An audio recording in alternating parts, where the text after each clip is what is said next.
Winter doesn't just make driving miserable, it silently destroys your car. Most drivers make the same mistakes every year, and it's costing them thousands in repairs. Skip your warm-up, dead battery. Use the wrong washer fluid, cracked system. Ignore your tires, you're asking for disaster. These aren't little slip-ups. These are car-killing habits that will leave you stranded in the freezing cold. In the next few minutes, I'll show you the 5 things you should never do in winter if you want your car to survive the season. And mistake number 5, it's the one almost everyone gets wrong. Mistake number 5, pouring hot water on your windshield. Let's start with the classic, you wake up late, your windshield is covered in a thick layer of ice, and you think, hey, I'll just pour some hot water on it. It sounds logical. Hot water melts ice, right? Wrong. This is one of the most expensive mistakes you can make in the winter. Here's why. Glass expands and contracts depending on temperature. When your windshield is frozen solid, it's sitting at or below freezing. If you suddenly throw hot water on it, you're shocking the glass with an extreme temperature difference. That stress can cause it to crack instantly. Even if it doesn't shatter right in front of you, the microscopic stress fractures can expand over time, turning into a huge crack that forces a full replacement. And let's not forget, modern windshields aren't just pieces of glass anymore. They're packaged with technology. Many models feature built-in heating elements, rain sensors, and even cameras or LiDAR sensors, offering advanced safety features such as lane keeping and collision detection. Replacing and recalibrating one of these isn't cheap. Depending on your car, you're looking at $600, $700, $800, sometimes even $1,000. Luxury brands, up to $2,000. The worst part is that your insurance company may not even cover it if they find out the damage was self-inflicted. Pouring hot water on frozen glass is considered negligence, and you could be left footing the entire bill. Funny enough, dumping hot water on your icy driveway or sidewalk is no big deal, but the second you do it to your windshield, you're asking for trouble. So, what should you do instead? Invest in a good quality ice scraper, or better yet, use a de-icing spray. You can even make your own mix of rubbing alcohol and water. Spray it on, wait a minute, and your ice will loosen enough to scrape safely.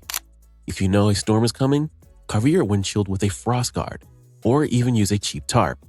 It'll save you 20 minutes in the morning and protect your glass. Another simple hack, run your defroster for a few minutes before scraping. It won't melt everything instantly, but it'll soften the ice enough to make your job faster and safer. Pair that with a remote starter, and you'll never have to leave your warm living room while your car prepares itself. Bottom line, never pour hot water on your windshield.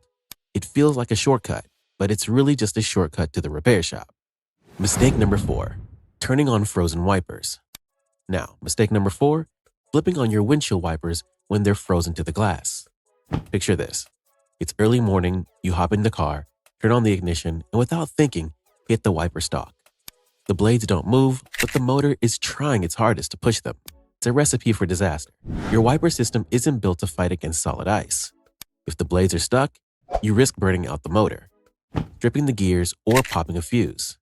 And while fuses are cheap, replacing a motor, that can run you $250 to $500, depending on your vehicle. Worse, you might actually tear the rubber off the blades themselves, leaving you with useless wipers right when you need them most. There's another hidden danger too. If the rubber sticks and you force it loose, you can scratch your windshield with the metal frame. That tiny scratch can turn into a distracting glare whenever headlights hit it. Or worse, it can grow into a crack. Here's what you should do instead.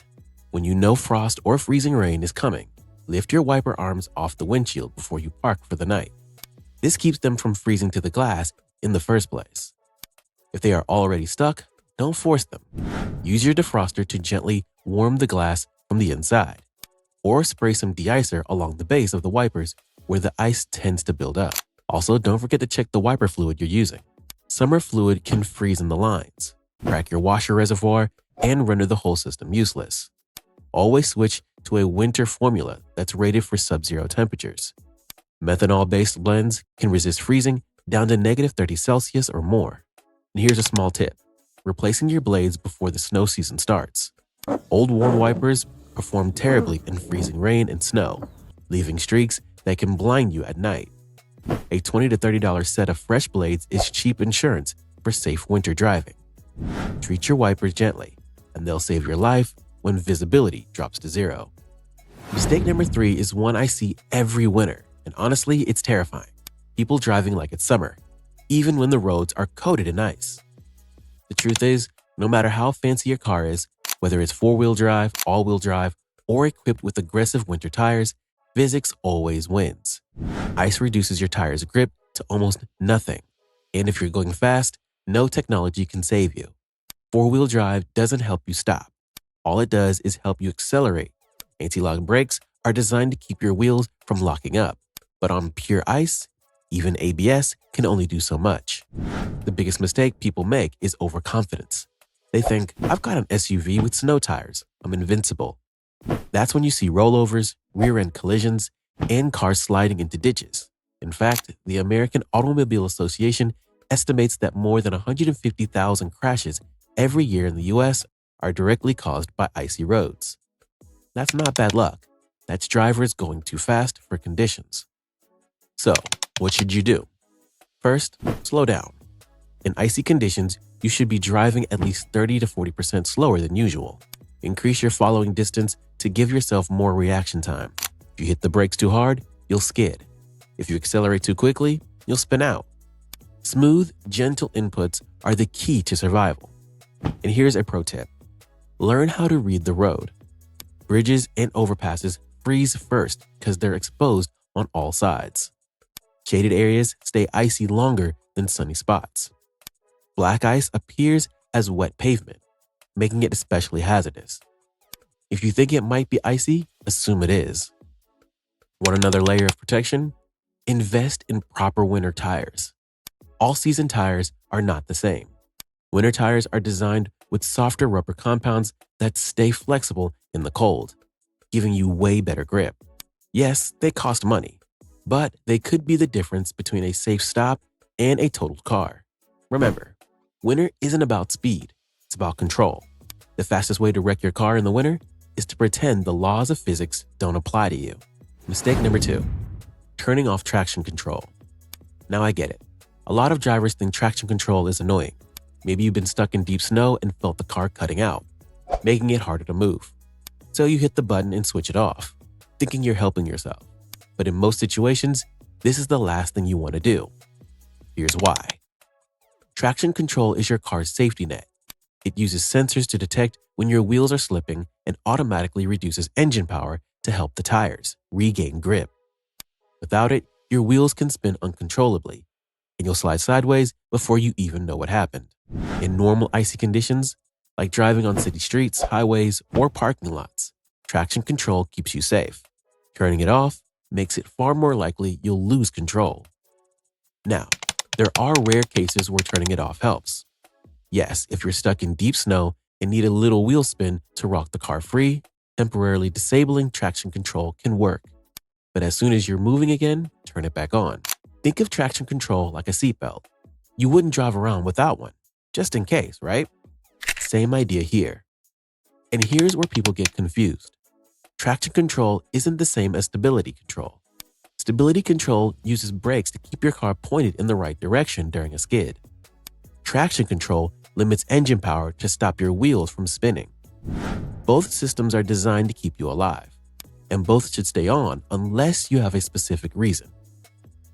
Mistake number 1, jump-starting a dead car the wrong way.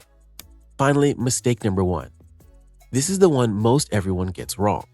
Jump-starting a dead battery the wrong way.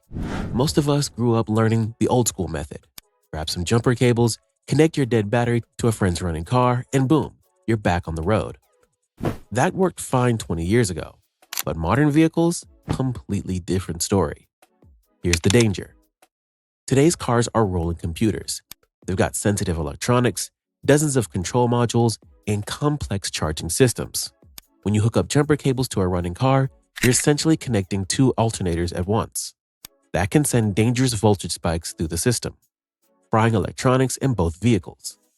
Suddenly, instead of a quick jump, you're looking at thousands of dollars in damage. So what's the safe way? Use a portable jump starter box. These devices are cheap, usually $60 to $150, and they let you safely boost your battery without risking another car's electronics. They're small enough to keep in your trunk. and they can save you if you're stranded in the middle of nowhere. Another option is a trickle charger or battery maintainer if you're parking your car for long periods in cold winter. These keep your battery topped up without overcharging it, expanding its lifespan. Also, here's a tip most drivers don't realize. Extreme cold slashes your battery's efficiency by nearly half. That's why so many cars die on the coldest days of the year.